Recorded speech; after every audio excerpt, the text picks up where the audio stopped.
The state capital Shillong bore a different look today, freed from the din and bustle of city life. Most of the private vehicles were off the road and Shillong public transport services were plying intermittently. With commercial vehicles abstaining from plying for the 12 consecutive days, commuters were left with no other option but to walk to reach their destinations. The central and state offices opened normally but have been affected as employees and commuters found themselves very difficult to reach these places. Our correspondent who surveyed the city at around 11 a.m. witnessed that 50% of the shops downed their shutters in and around the city. The most glaring places that were affected by non-plying of commercial vehicles in the city were Slim Kra, Don Bosco Point, Police Bazaar and Yodo.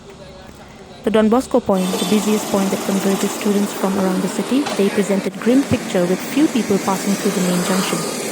The tourist taxi stands opposite Meghalaya Cooperative Apex Bank and opposite the old Meghalaya Legislative Assembly bore a deserted look. On hearing intensified agitation of commercial vehicles, large number of vehicles left Shillong for Guwahati yesterday.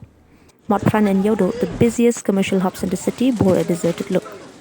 50% of the shops were opened at Yodo, but there were very few buyers. The most congested areas at Maulanghat and Clay Yodo depicted ghostly looks with no vehicles to be seen around. Our correspondent also reported that in some of the localities in Shillong, there were instances in which the residents were asked by some volunteers before leaving their localities.